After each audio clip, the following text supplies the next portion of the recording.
In the book Practical Programming, they say that practice of a sport as the primary conditioning for that sport became outdated many years ago.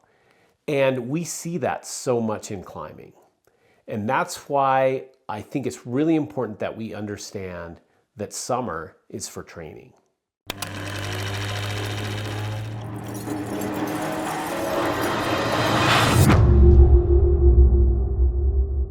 We all have swings in our performance, and some of them are a little inexplicable. We feel like we're getting really fit and then we go flat, or we can't figure out why we're getting weaker. But one of the things that we've traditionally done in sport is to have an off season in the winter, a preseason in the spring, and then an in-season phase that might last for the majority of the year. And then we go back into that same cycle. But what's really interesting is climber after climber come to me and they can't figure out why, when they're climbing so much and they're getting so much time outside, their strength and power continues to decline throughout that performance season. And one of the things that we've seen is that if we are able to maintain or even address some strength or power training during the middle of that performance phase, we have a much better end of the season. And so instead of thinking as your performance phase being from April to October, maybe it's better to think of it as I'm going to perform really, really well for about 3 months in the spring and early summer. I'm going to take a 1 month period and redevelop my strength and power. And then I'm going to re-engage with high level climbing throughout the fall phase. And that is a really, really important way of making sure that you get high levels of performance throughout the year rather than having these dips in the last part of the fall. One of the key considerations in training is the persistence of the adaptations you're making. Some of the things that we develop, like work capacity or general endurance, can be maintained pretty easily throughout a normal climbing year. But the way that climbing training has progressed and the way that climbing performance has progressed, we need really high levels of explosive power and finger strength, and those are quite hard to maintain in a simple performance environment. Probably if you're an experienced red point climber, you've had this happen to you where you're getting closer and closer and closer to doing your route, but your general fitness and your ability to pull on really small holds is dropping off. That happens because we're resting a lot, because we think we're about to send our project. We're not doing extra volume on those days because we want to be fresh for the following day. There's any number of reasons that those qualities will drop off. And I think that's a really important part of our sport, is taking some time, focusing exclusively on one route and really tuning ourselves into that route's needs. The problem, the backside of that, is that we can see some of these other facets of the training decline. And so what I suggest here is we break our season into 2 performance phases with a 4-week phase. I usually do July in the middle of the summer, and we rebuild strength and power during that time. One of the things that we continually encourage you to do is to maintain strength even in a performance phase. And so when you're in a performance climbing phase, you're still going to hit the gym once in a while. You're still going to pull on your hangboard. We're still going to do all those things, but on a maintenance level. And then what I'm talking about in today's video is we're going to stop trying to perform for 4 weeks in the middle of the summer, and we're going to go back to the gym and re-engage with high levels of strength training, high levels of explosive power, spending a bunch of time on the boards, in the weight room, whatever it takes to get us back up to where we're firing on all cylinders. And then we re-enter the red point game for August, September, October, and we have that much more foundation in order to get good performance when we're at the crag. Hey climbers, I'm excited to tell you about our new training platform. We've partnered with the Sequence team to bring you what I hope is the ultimate in training and logging experience for you. With this new platform, you can select from a whole bunch of training programs that we've built for you and the ClimbStrong team has built for you, or you can take your existing training, bring it onto the platform, and use the analytic and scheduling tools that we built for you there. This resource offers you a comprehensive set of analytic tools as well as really flexible programming. So you can take any kind of training that you want to do and apply it to your schedule. We have a whole bunch of templates available for you, but they're all very flexible and you can customize the time, the specific exercises, the days of the week that you train. The really neat thing is when you log your training, you can then look at that data afterwards and see all kinds of numbers. You can see the average intensity of your session, you can look at your workload, you can look at the overall training load of that cycle, and we can start to look long term down the road of your training over months and weeks and years.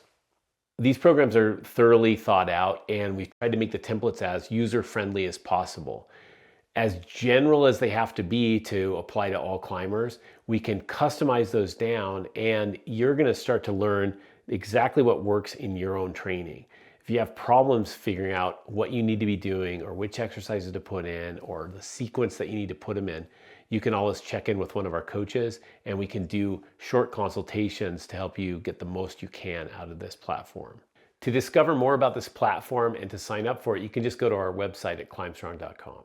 Also, if you find these YouTube videos useful, you know how to support us. Like the videos, subscribe to the channel, send comments, all that really does matter. And the more we learn about what you need from us, the more we can help you. We really appreciate it.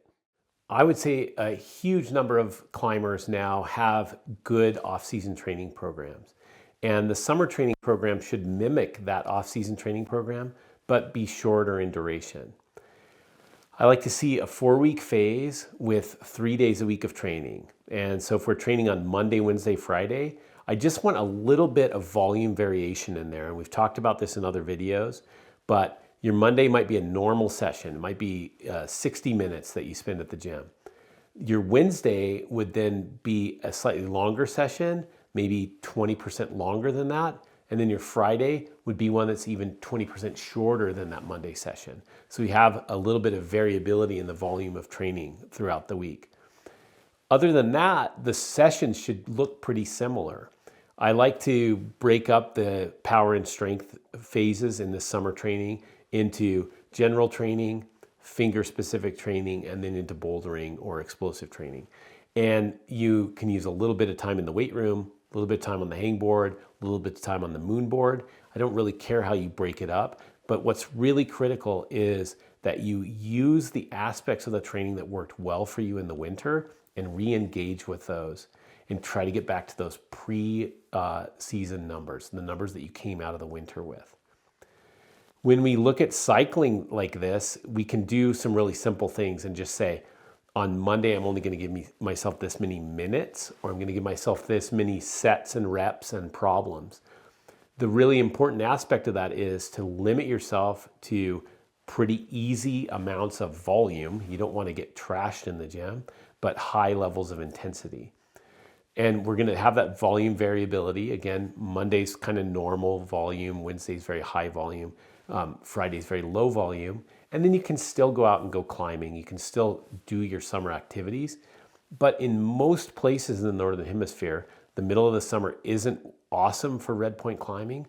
And you're still just not going to be able to do it. Nobody comes through a 6-month season climbing at this very, very high level. And if you do, I have really great news for you.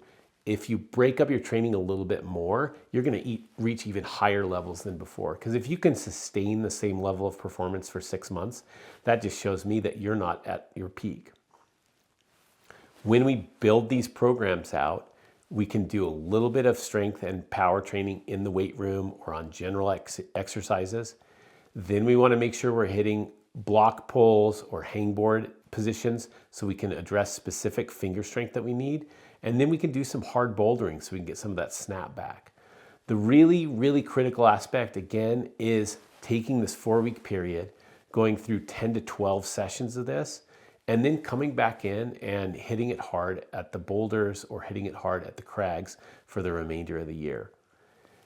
When we are trying to develop ourselves as athletes, we need to be looking at not just tomorrow, not just this week's training, but what's going to happen this year and what's going to happen in the 5 years that are sitting out there in front of me in the future. We need to continue to address our strength and power the health of our connective tissue, our injury proofing, and we need to be looking at a little bit bigger scale than just let's go out and have fun at the cliff today.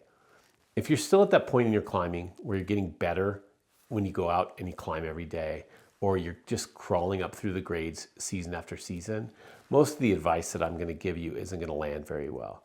But if you've hit any kind of plateau, if you've gotten to things on routes where you're like, man, I just can't do this move, or I just can't hold on to this hold, you're going to start to understand that, yeah, maybe I do need to break this sport down a little bit, train a little bit harder, focus on some specific aspects that are limiting me.